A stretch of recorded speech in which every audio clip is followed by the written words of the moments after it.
Hello and welcome to the new episode of Mitmischen, the podcast of the association Zara. My name's Bruno, and as you can notice, we're having a special episode in English today, and I'm glad to be in the studio Quartier 9 with Ekaterina Danso to talk about shrinking spaces in anti-discrimination work. Ekaterina, welcome and thanks for joining us. Thank you, danke schön. Ein bisschen werde ich auf Deutsch sprechen. Lovely. Nur Hallo zu sagen. I'm happy to be here, Bruno.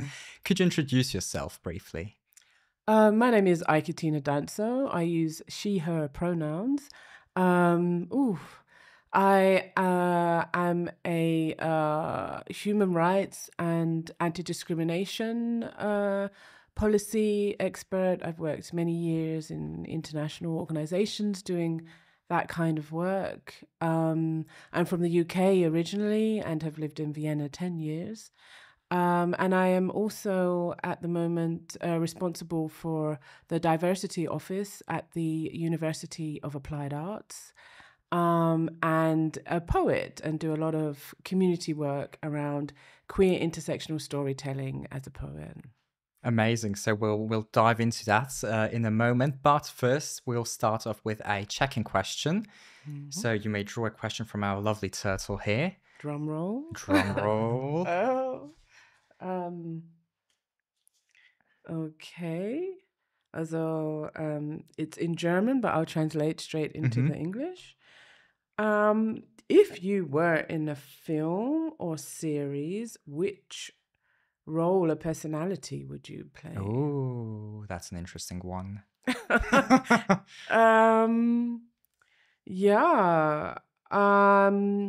Off the top of my head, I think of Nina Simone. Beautiful voice, a little bit husky like mine, I guess. But also absolutely committed to political work and understanding the power of the arts to bring change and improve people's lives. Great choice.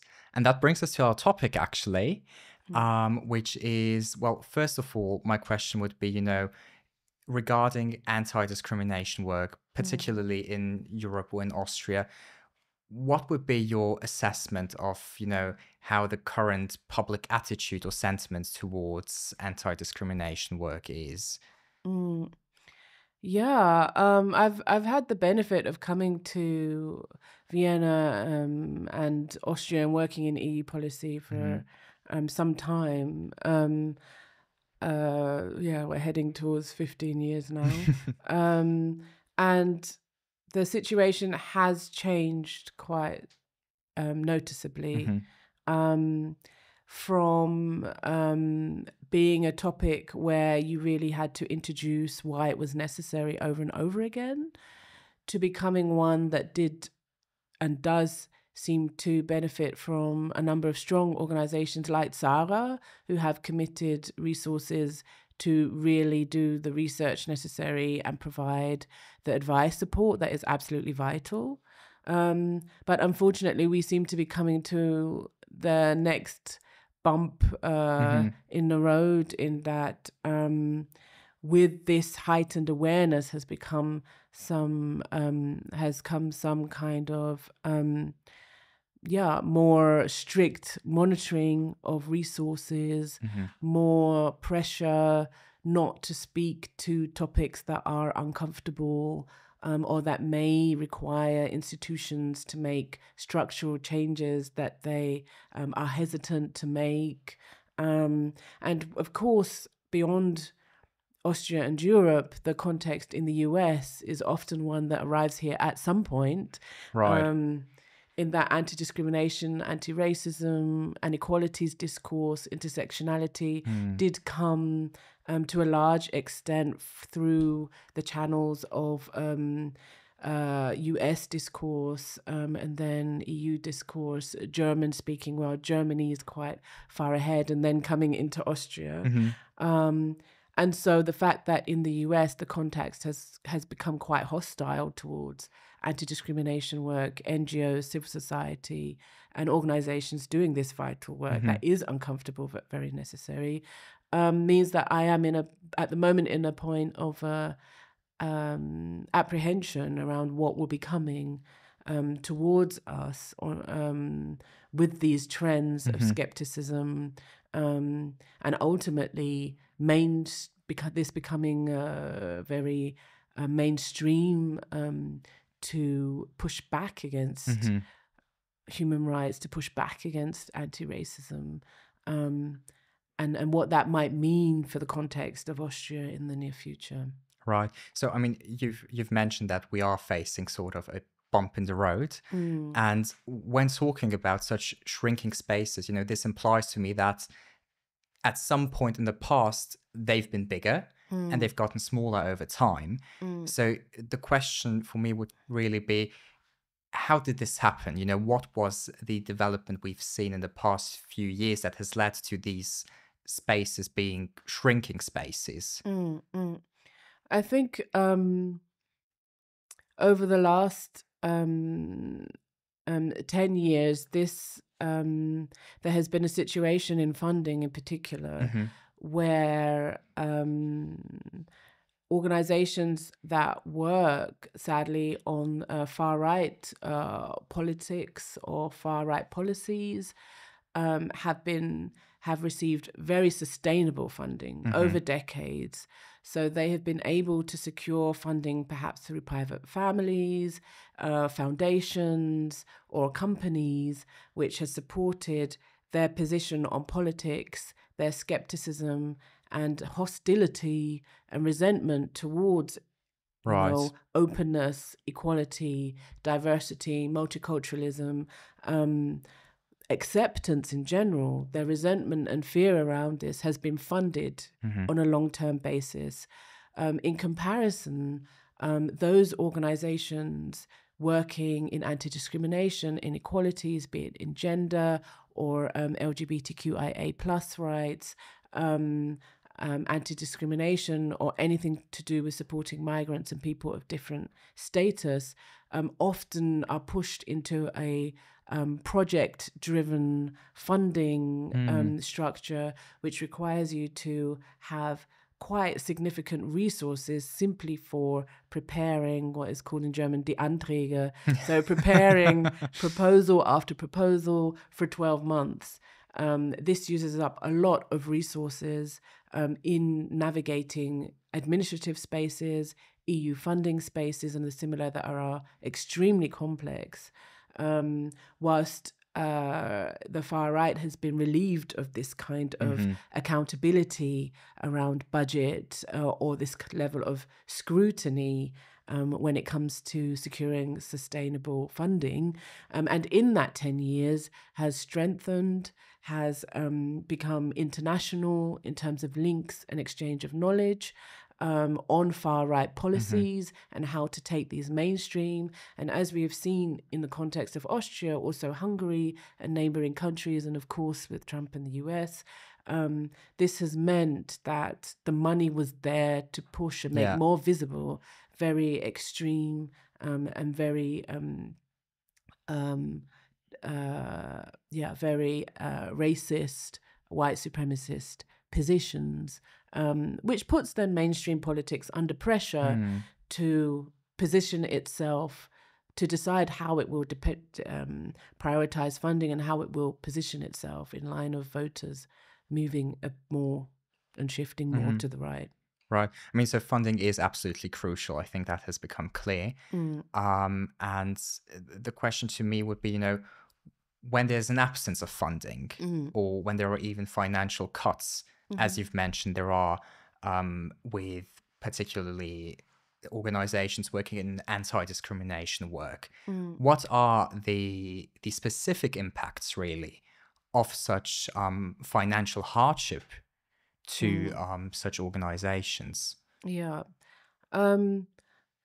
I see it from two angles. The first angle is clearly it's extremely difficult to do sustainable work compared to the sustainable work of far-right positions. It's difficult to do sustainable work of anti-discrimination, which is a policy level work, which is research level work, which is supporting individuals and families, schools and institutions in a way that is sustainable and runs for multiple years if the funding is not in place.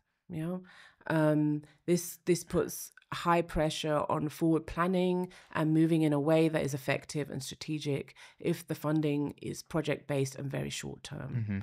On the other hand, marginalized groups, anti-racist groups have always done the work whether the funding has been there or not, right? So the lack of funding will not block or prevent it happening, but it will mean that it will be extremely difficult to do it in a way that is sustainable, in a way that exchanges learnings between countries. This all takes an infrastructure and a funding support that needs to come from main budget and state level budgets.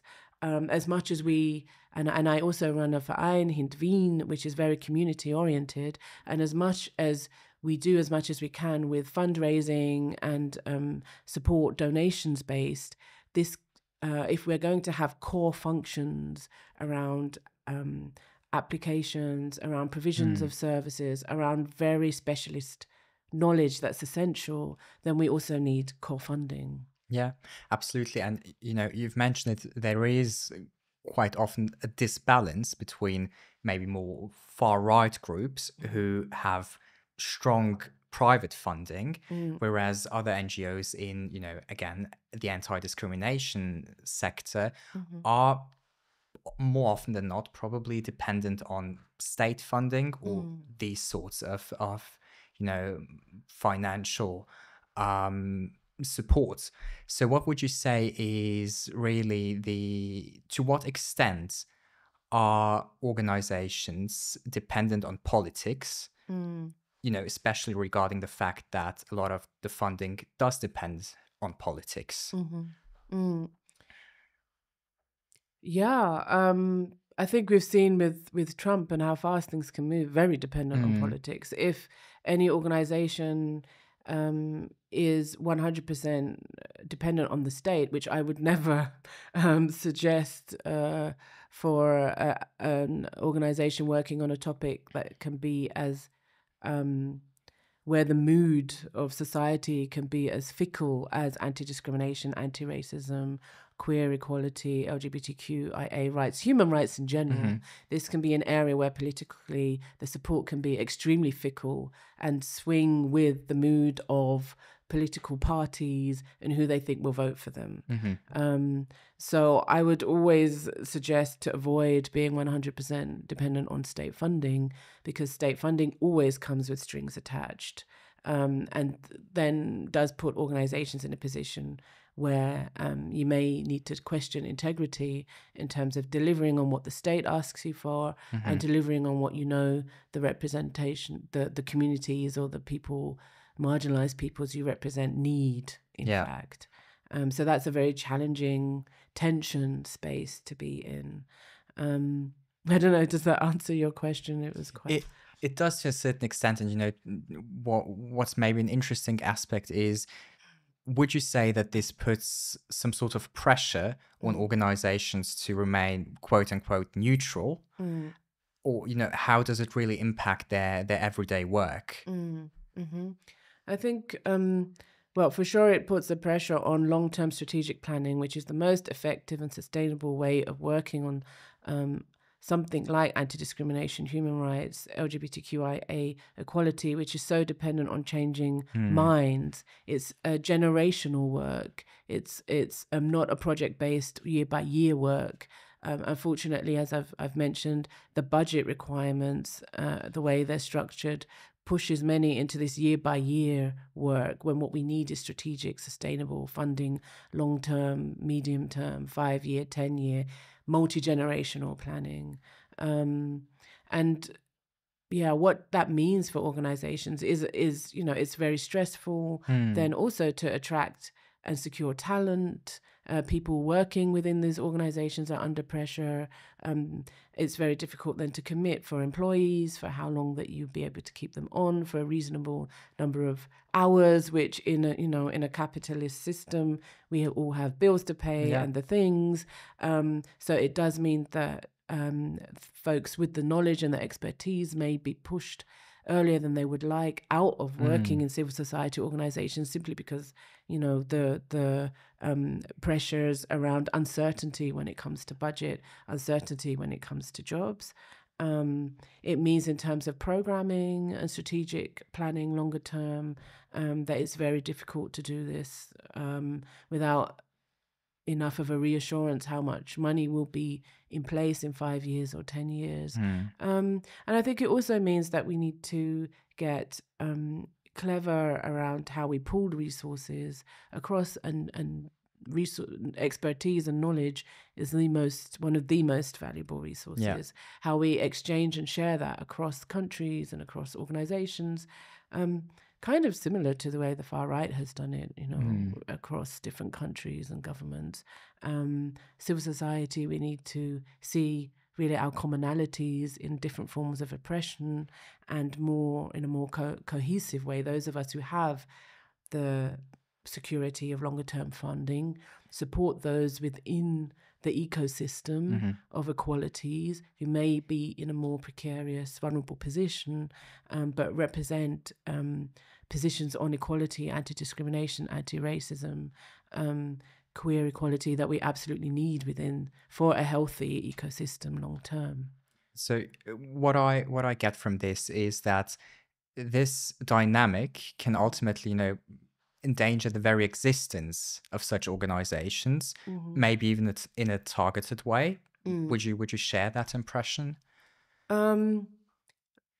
It's the target moves very, very quickly, as we've seen with political positions around the policy and the politics of Israel, which has become very much a taboo in many spaces, which has to some extent restricted the freedom of thinking, of research, of fact, and expressing research outcomes and facts, even for organizations that are very well established, like the United Nations, feel under a pressure not to speak out to truth because it may endanger funding, and it has indeed for them led to a withdrawal of funding on a number of levels.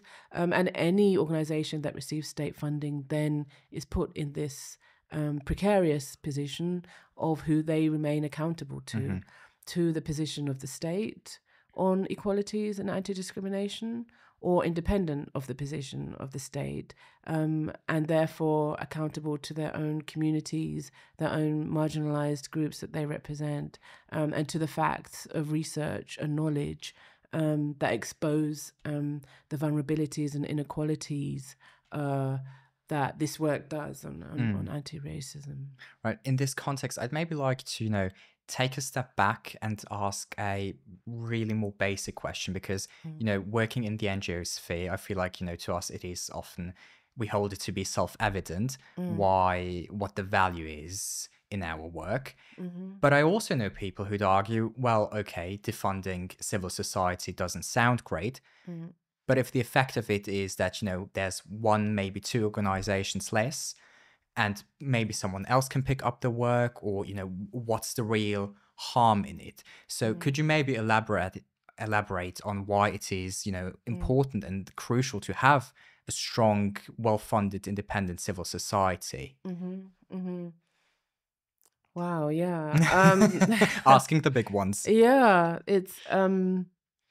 it's absolutely vital and essential. We cannot rely on the state to, unfortunately, stand up for the human rights for all that states do sign up for.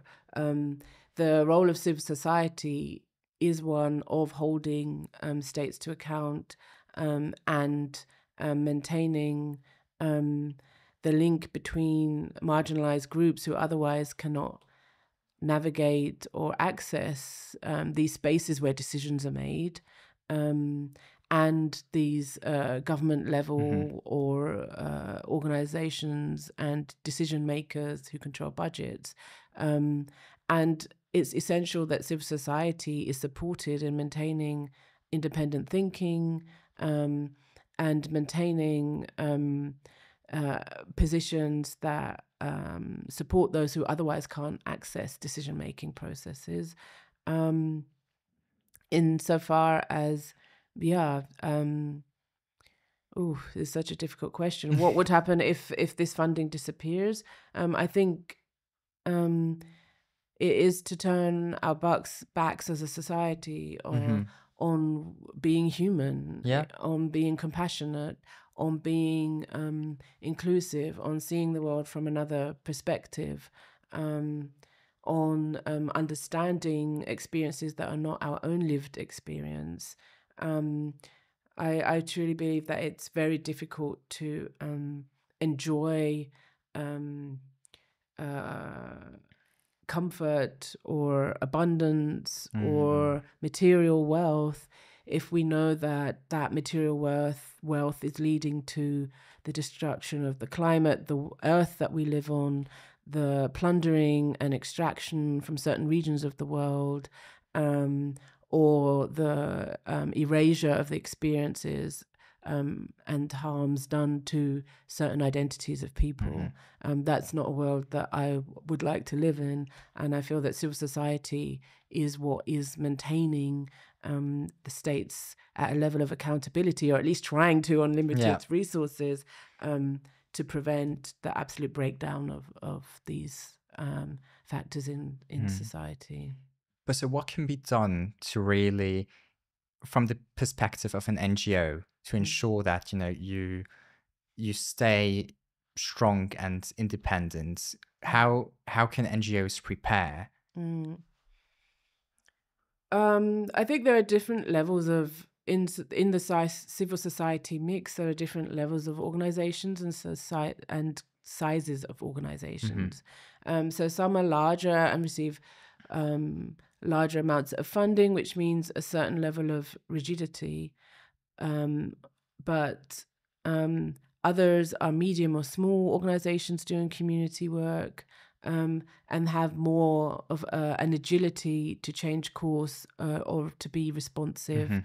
And to some extent, those that are well-funded really must build in different ways of remaining agile and reflecting the changing needs of the groups that they want to represent and protect, and have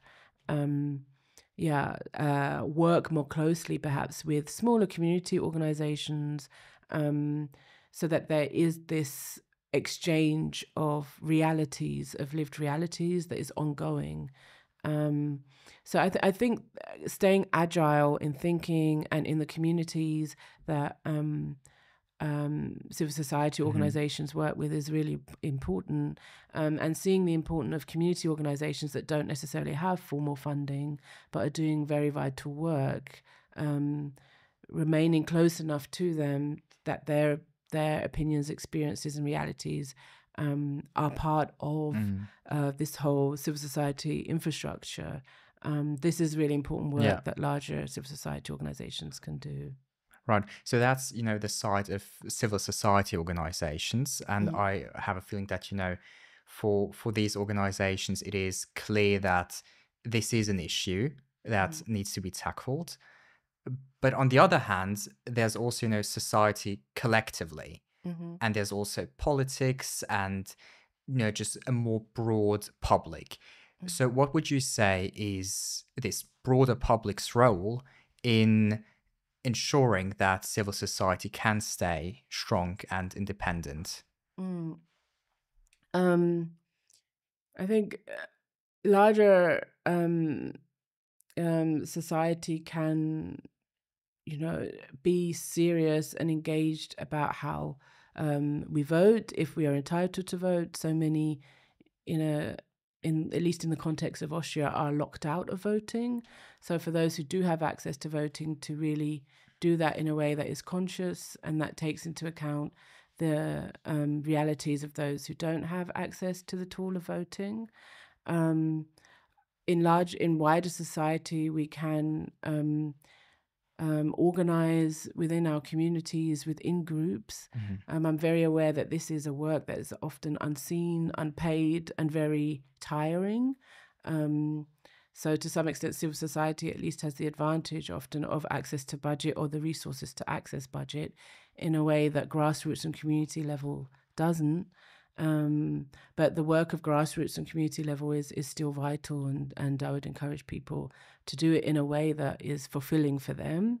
And in my case, that is through storytelling, through initiatives that look at equalities, human rights, intersectionality and queer intersectionality, but also empower our creative and work with the arts at the same time. So there are different ways to do that, and to find your group, to begin there for folks in wider, in general society, to think about, okay, in very tough situations that may seem hopeless, how can I generate hope for myself and then for my friends, and then your friends become your neighborhood or so on. But to take care of ourselves, of our mental health, and to think small, to start small and local. Yeah. Right, so starting small and local is, I think, a really interesting and important point. And I think there are, a lot of people who do try to get active somehow or do something in their respective communities, and who maybe find themselves frustrated or, don't really know how to get started. So what would your message be to these people? In terms of getting started, often if you have an idea or you see a need or a gap in what is currently out there in offerings and support or advice, there's somebody else who would agree with you and who feels the same. And so I would look to connect over actually joy, and to connect over what motivates you first, and to have an idea of where you see gaps, but also how those could be addressed in a way that makes you feel good. Then find and connect with other people around that, because that is often easier to do than what we might feel a pressure to do, to focus on the negative, the hurdles, the obstacles, proving something to folks who have power but don't understand our perspective. And that can become quite draining in the long term and exhausting, especially if you don't have funding. But if we take a step back and say, okay, if I start from a place of making myself feel better, making my friends feel better, looking at where I see gaps, and then looking at different ways that we can organize around that kind of joy, that is a very political thing, especially when coming from spaces or identities and experiences where there's been a lot of struggle, oppression, or neglect. So look for that space of joy and motivation that is more sustainable. And in the space of funding being reduced, is not a replacement for funding, but can help get through tougher times until hopefully the politics landscape changes and the value of this work is more resourced and better supported than it is now. I think the point on joy is really great and really important, because especially in times of adversity, and especially working in fields with difficult topics such as racism or discrimination, I think that can get lost pretty quickly. But I think it's really an important thing to hold on to. And speaking of joy and doing things you like in order to sort of promote your values, I've also learned that you're a poet. Yes. So how does that influence your work? Or so for me, it's always a balance between the part of my brain that is very I don't know, structured and dry and around process and policy, and the part of my brain that is more creative and finding the balance between the two. And in 2021, with two others, I set up the Verein Hint Wien, Hochintersektionales Wien, Highly Intersectional Vienna, which is a Verein, an association that supports the well-being, mental health and empowerment of LGBTQIA plus people through highly intersectional storytelling.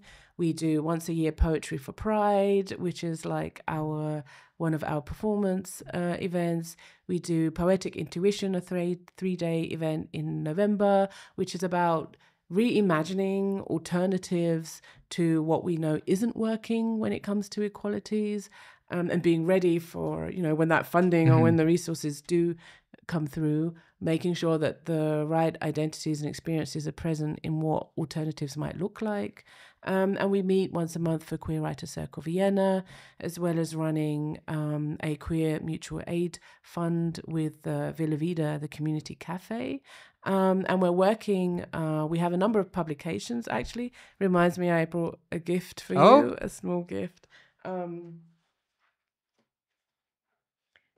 So here are two publications that Triple Threat Wow, the Verlag that belongs to Highly Intersectional Vienna, Hint Wien, made. One is illustrated poetry based on the life of Marsha P. Johnson. It's actually a poem that I wrote and then illustrated with queer LGBTQIA illustrators in different locations. And after reading this for a group of children at a Kwanzaa event of the Schwarze Frauen community, I then adapted the text to A Thousand Ships coloring book, which is a version where you can color it in. Wow. Yeah, there we go. And then at the end, so I hope you like coloring, Bruno. Butterflies and flowers, very relaxing for children of all ages. And at the end, we have a glossary that helps parents. Oh, these are stickers by Ivo Lederer, who's one of the illustrators we work with. So this glossary helps parents, supervisors, guardians have quite complex conversations about identity and the beauty of diversity through the book and then coloring it in. So these are for you and your colleagues at Zara. Thank you so much. And this is our latest zine. We do a zine once a year. It introduces a number of queer writers in the queer intersectional writers community that Hint Wien supervises, and a little bit of information on the work that we do as a Verlag in terms of getting diverse stories out there in the world. So that's a little Mitnimsel. Some words are better said in German. A kleine Mitnimsel for you and your colleagues at Zara. Thank you so much. This is really lovely, and we'll make sure to provide a link to this to all of our viewers. Yes, the books are available in a number of bookshops physically in the 9th District, also online, so I'll give you the link. Great. Well, on this really lovely note, Katina, thank you so much for being here. Thank you, Bruno. What a great discussion and conversation. Absolutely. Thank you. And thanks to all of our viewers as well. Thank you for being here with us again. Once again, we'd like to stress that Zara has 2 counseling centers, one against racism and one against online hate. And also, we are very welcome to donate to us because obviously we need donations as well. And if you'd like to support our work, that would be a great way to do it. Also, a big shout out and big thanks to the great team of Quartier 9, the studio we are in, and to everything they've provided to us and done for us. Thanks to you again, and on that note, see you next time.